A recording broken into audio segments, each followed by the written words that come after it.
There it is.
Okay, let's get rolling really quick and let you get on your day, go on to lunch.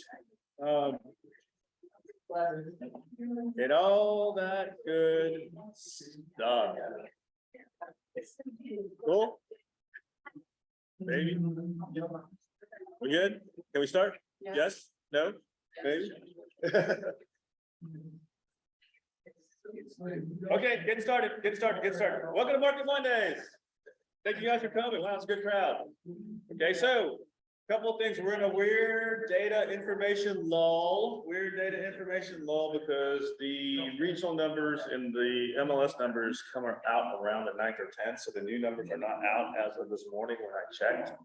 So these still are previous numbers. So remember, again, you will receive this. Who has had, you guys know where to get this, right? We'll post it on the Facebook page. No way you can get a hold of it. We send it out in all different kind of ways, right? So remember some of this data, again, it's taking a look, and the way you got to organize is from like national, and it just comes down. Feel free to pull out any of the slides that you have. Now, I will say Thursday and Friday, Jen, Donna, and I were at the regional leadership meeting. Mark King was there, And he was just discussing what was gonna be going on, what's gonna be happening going forward, right? The prediction right now is it is going to get worse.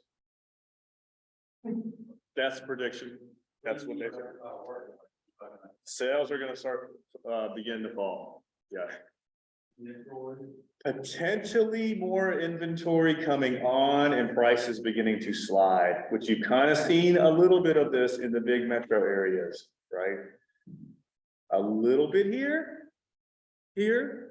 I think it's that discussion back to, again, they're going so fast like this, then they go like that, it feels like it's slowed down, right?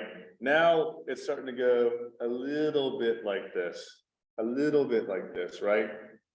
I don't know what's gonna happen. You know, that whole discussion we had about Bitcoin, you know, some people predict it's gonna be $150,000 by the end of 2024, and other guys predict it's gonna be $5,000. Who's right?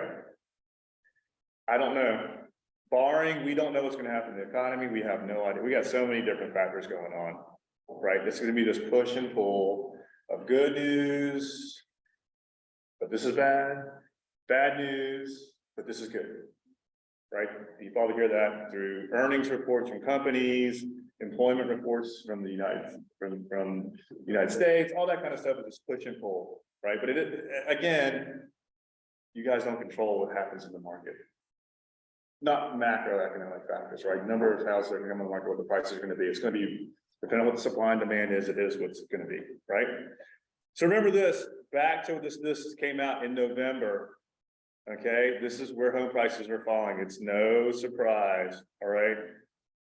During that part of the end of the year, 2.4, 2.5% in Charlotte and Raleigh, essentially. Okay, again, back to Fortune's forecast at the end of the year, where the bottom was gonna be, okay, if you look at that, in our map area, 10% price drop. 10% price drop of what it was. Yeah. Factor that in. What did we have for the last 3 years? Double-digit increase every single year. Boom, boom, boom. Never happened in North Carolina or Triad, right? It's never escalated like that. Okay, and now what we're learning is, because we used to be steady, stable market, 2 to 3% every single year. We sung that song for a long time, and all of a sudden, double-digit growth, right? The downside of having double-digit growth is what? It's gonna come down. It's gonna have to come down, right? Where it lands, I have no idea, right? What are you guys seeing out in the market right now? More houses are coming on the market, right? Homes under 250 sitting on the market for a week that are nice houses. Nice houses sitting on the market for a week. Smaller due diligences. There are exceptions to certain houses, certain neighborhoods, certain condition, lots of activity. But it was like that even in a bad market. You had a price right in the right condition, guess what? Multiple offers, same thing, right? Yeah. So depending on what it is, we were still seeing that 250, 400 price range. Well, I deem now the first time home buyer price range, right? 250 is probably what you need at least to get into a 3-bedroom, 2-bath house. Would you say yes to that? 250 probably is what you're looking at, right? That's where we saw still some high demand. But again, I think, you know, with the mentality of consumer mentality shifting, not to, you know, to not overspending, saving money, cutting costs, cutting back, all that kind of stuff affects home prices when the consumer has that kind of mentality. All right. This is November's, December's. I'm probably going to get them here at the regional call at about 1 o'clock. But again, you can see closed units down 30%. The KWRI, the region, mirrors the same. Okay. Again, sold year to date. These again, November numbers, December numbers should be out this week. I'm gonna skip the year to date because, again, it's accumulation of what it was last year, since we're into the new year. But again, back to November, you can see that 18.74% drop in sold dollar volume. Sold prices were still up for us, so we hadn't seen the price decreases like they talked about in other areas. But units sold, again, down 26%. This is at the end of November. December's numbers are probably gonna mirror this, okay? Again, that's our inventory, and I'm gonna skip to here. Again, here it goes, a 7-day watch. We pull this every Monday, except if it's a holiday. Number of listings that came on the market in the last 7 days, and the number that has gone under contract or due diligence, 196. What we, Is that everything like cost property, land, multi, et cetera? that is not everything but commercial. So it does include land, does include condos, does include townhouses, it's everything. Okay. Of course, what we've seen is that 273 number of houses coming on the market is more than the ones going under contract. And then, of course, depending on the week, you see withdrawals and expireds, which used to be in the 1 or 2, if that. Now look, it's going up. So back to, hey, that source of leads expires and withdrawn, probably is gonna be making a comeback right now. Okay? That's just it graphically, the number of actives. Okay? The total number of actives, again, January is which one? I think we need to start in the year. We'll start a new graph. Or at least Taylor, finish out maybe last year and then start a new graph. I know what it is because I set the number this morning. Hold on.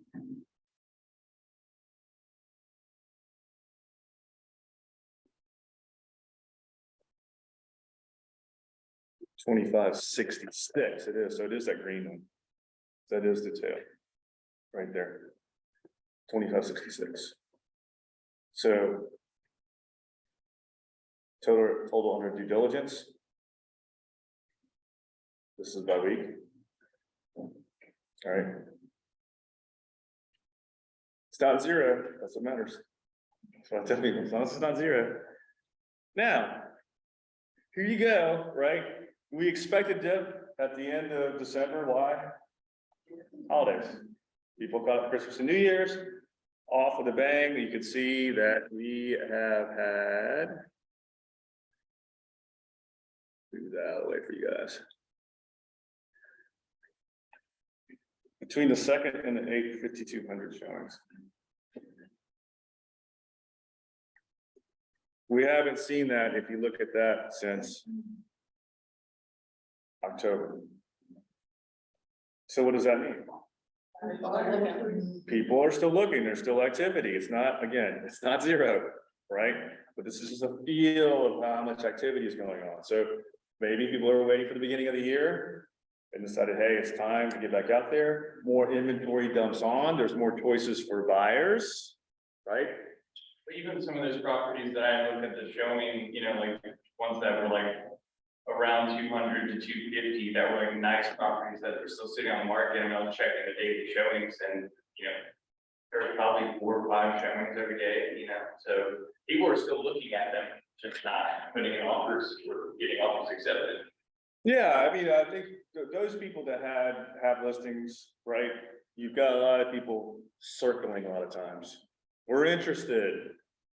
We're thinking about making an offer, and you've got to follow up with them and chase them. And they're, well, something else came on the market. Some other thing came on the market, right? Buyers have the flexibility now not to have to rush so much because there are more things coming on the market and they're not selling quite as quickly, so they don't have to be in such a hurry. And I had a buyer shot on for this weekend that was very reasonable. The property was priced a little high based on the market. And sellers not much, they want to ask the price. Buyers ain't giving up to it. Maybe if they sit a little bit longer, they might. So that was what they said, is to give it a wait and see, because it was a decent offer. The sellers want to ask the price and they're not willing to negotiate or anything, now. Yeah. So I want you to think about how fast that changes. How fast that pendulum swung the other way, right? Because we're in a place a couple of months ago that what? People were making insane hours. It's insanity, Yeah. right? And then all of a sudden it just comes back to, it's a little bit more reasonable. Well, and now you saw sellers not willing to give anything. I'm not doing anything, where now they're willing to do the buy down and they're willing to do, repairs and other things because they realize this is what I have to do now to sell. If they've been educated properly by their agent. Think about people buying houses without ever setting foot in them before. And offering 10, 20, 30, 40, 50, $100,000 above, whatever. I mean, just coming to the table with an immense amount of money, right? That's not happening now. Again, the showings are broken down by the analysis report. You can pull any of this in showing time. If you go in there and look under the data. If you're talking with a buyer or talking with a listing and you're wondering how many showings are happening, you can go look that up, right? Not only can you look at the number of listings, you can look, this is just a graph broken down by the real numbers, okay? This is, just gotta hold this again, the 72 sold information gives you a lot of good national data, right? Again, supply. You can see it on the rise. An expectation for it to dip a little bit at the end of the year. But the prediction is it's gonna rise back up. 63% more than 2021, 35% less than 2019. That's pre-pandemic, right? New listings. There's the Charlotte number. 3,350 versus 4,590. So it's just weird, right? When you're looking at the supply in certain areas that it's actually lower in 2020 versus 21 at the end of November. I think that's the only North Carolina city on there, and then Raleigh's not on there. All right, so we're still in this weird constraint. It's like the economic factors. This is a bad number for a seller, but this is good, right? Rentals to new home. Again, the number of rentals. New home, new construction. Is another source of inventory that's out there right now, and it's going to be coming on.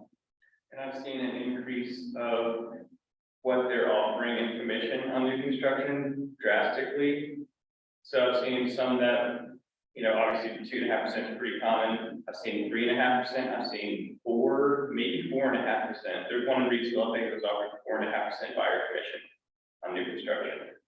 You're gonna see builders begin to offer, I mean, again, their goal is to keep the price of the house up high, stable, right? So they're gonna be giving more incentives, offering agents more, right? Doing buy downs, giving you refrigerators, giving you blinds, whatever. They're gonna be giving more stuff out there because they want to make the sale, but keep the price higher, right? The price stable in the neighborhood. There's just gonna be more and more inventory coming on from them in every single price range. That's what we see. Who was it? Was Eddie on in here a couple weeks ago? She was at High Point, $600,000. And that was like- There's 20 houses sitting in that neighborhood. Oh my God. I won't do that. Dee Dee, you lived through that. Yeah, this is like the beginning of the story. Yeah, I don't wanna go back there. I don't wanna start. Yeah. The beginning. There's a neighborhood in Stokesdale that's got a lot of new construction in it that has a lot of houses that are. And they got more lots. They got more lots. It's not done. Right? Most builders I know aren't starting specs. They'll do pre-sales. They'll do maybe one spec, but if they have a spec with the ground not sold, they're not starting anything else. Yeah. I wouldn't want to be specking the house right now. No, because if they're, I remember 08 and 07, and they're like, A lot of money sitting out there. Demand. Of course, mortgage rates have what, squashed a little bit, demand. Right, what was the rate, I didn't look at the rate today. Anyone know? Somebody told me it was mid, Yeah, it went below 6, I thought. So that's gonna help, right? Again, push and pull, you'll see it go up and down independent of what, the Fed's doing with just raising the Fed rate. They're expecting it to fall. That's the forecast right now. They're expecting it to fall. Now, I told people I got a rate prediction a long time ago. It's just, I don't, it's. But historically, 5.4, mid-5s is still a great rate, right? If someone tells you like, I'm gonna hold out for it to get a 3, I would tell them, probably not, it ain't gonna happen. Wait a long time. Your next lifetime, maybe. Maybe not this lifetime. Again, mortgage rate history, again, just showing, hey. Look where it's, from here, it's only gone down, essentially, right? When I got into business here, it has only essentially gone down until now. It's still not as high as 1998, I think it was 8, right around 7 or 8. my first mortgage was 8.78, November 1992. So it's always back to what you're used to, right? Pending home sales, again, on decline in the south and the west, northeast and midwest. Okay. Down 38% year over year and 4% month over month. 6 consecutive months of declines. Right, and it's still, that's a prediction. Prices. Right, this is so you, so here's the question you're gonna get from buyers. Man. Should I wait?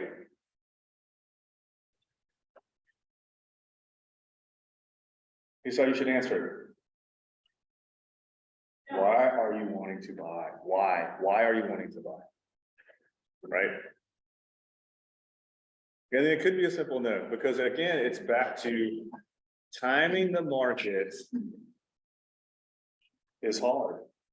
You just let people that say they time the market, typically are just lucky. Right? We're back to that conversation of just think before we went into COVID, right? When we could not show houses for a period of time. Remember that they locked out showings on houses for a bit. Just think if you wouldn't bought a bunch of houses right back then. You would have doubled your money would be double right now. It would be double right now, right?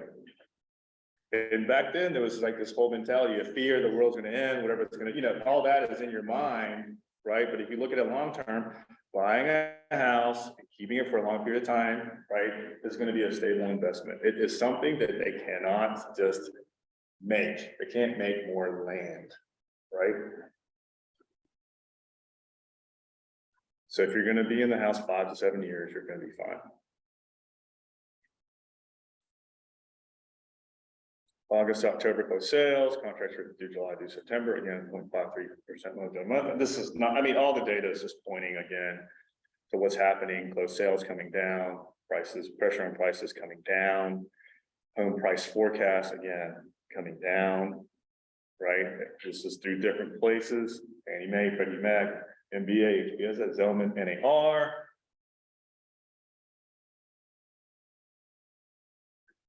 I don't know who's gonna be right. 5.1% is the average of all the forecasts for the prices to come down. That's what right now. When's the time? Again, it's about the time is now. Your job as a real estate consultant is to help advise your clients, right? To me, if you're gonna sell or think about selling, this no question in my mind.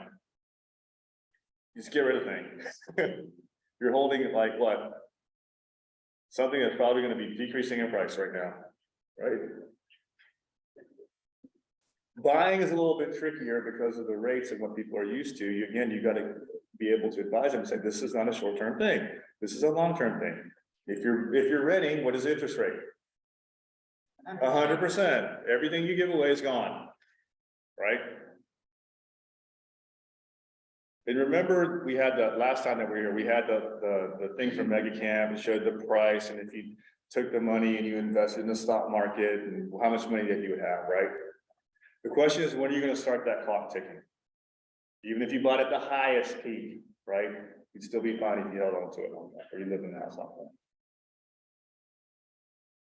So for that statistic, that we're showing the increase in rentals, because sometimes you hear that the rental prices go up as interest rates go up. So, but when you see the amount of rentals increasing, could that bring down the price of rentals?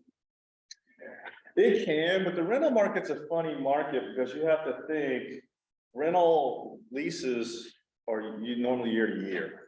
So someone right now is locked into a lease that they signed, 2 months ago, and then come next year, they're stuck at that price. And I don't know, depending on where that market is right now, it could depend, right?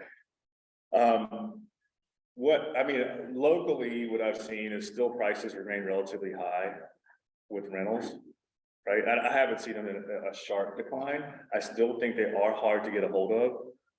We see them, we see them in the chat, we see people asking for rentals. Essentially, I think that, well, if you think about it, if you have less people buying, what does that do for demand? The rental prices are gonna sustain, because they're not buying houses, they gotta go rent something. Right, now, are there more investors? Yeah, there's still, shows and TikToks on it all the time about becoming an investor, right? I don't see the prediction of those rental prices, again, plummeting anytime soon. But that's another way to what? If you want to stabilize what your rent's gonna be, go buy something. Right?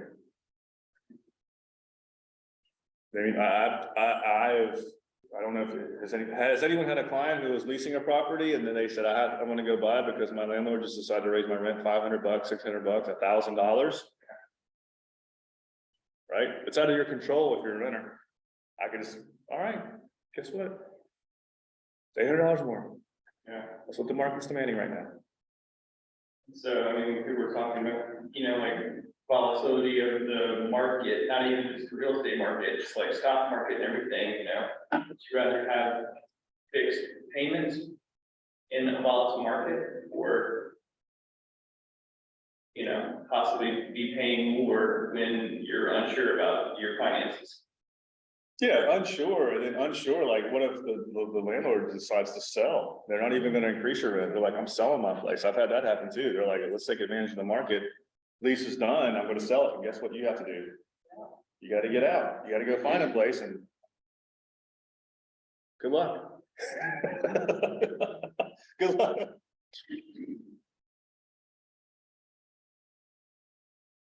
Especially at the current amount of rent you're paying, finding something at that rent or just a little above is gonna be almost impossible, because they don't have so much. Yeah, I had a buddy, he owns a lot of single family rental houses. He wanted to raise his rents, he had long-term renters in there, but he also realized like what the market was doing. So he went back and he renegotiated with all of his tenants, raising their rent essentially $400 to $500.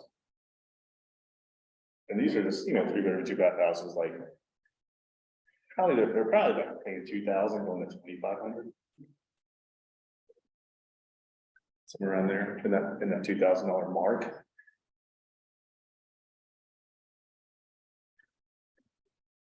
Anybody get some offer accepted this weekend? No? Just terms? What kind of term? I'm just asking what terms are. I like to see what terms are. Honestly, first time homeowner, like the whole thing they got, they're pretty much gonna get the house for a lot under asking, and frankly, they know closing costs. So closing costs being paid? Yeah. What's the list price of the house? Just give me the list price. It was $240. So $240,000, get all, how much in closing costs got paid? $7,000. What kind of due diligence fee was accepted? $2,500. $2,500? No earnest money? They Alright. renegotiated that for, What kind of loan? 100% conventional. 100% conventional? Okay, Yeah, from, city employees. so employees, only offer on the table or different, well, No, pretty much. only offer on the table? They went for, a house that's been on the market for 209 days, and they pretty much they're paying 210. From 240, Okay, so we, because I guess you have a seller that's holding on to a price that he could have got it last year. But couldn't get it this year? Right? yeah, and, yeah, pretty much. They getting that for rent, getting it. No, I mean, you hear you hear these stories, people are trying to hold on and then these prices are, you know. But you're talking $30,000? 15% was the sales price ratio? I mean, it's significant. Okay. All right, size will be out to you guys. Any questions? Thanks for coming. Is there any data that we don't track that you guys want to see? I can't guarantee I get it, but it just depends. Nope. Don't forget, team meeting is this Wednesday. Love to have you there. Good. Yes, sir. It's the best conversation to have, our comps, we're getting selling. Right now. I think we're in a very young market where you can actually look at some actives and go like, here's what you're competing against. Ultimately, that's what I used to do all the time. Was like, here's an active listing, like this is what people could buy. Right? It's competition. Here's the competition, because they're starting to see competition. The problem with before was you didn't have any competition. There's nothing for sale, right? Now we're starting to see more for sale. Good, good. I'm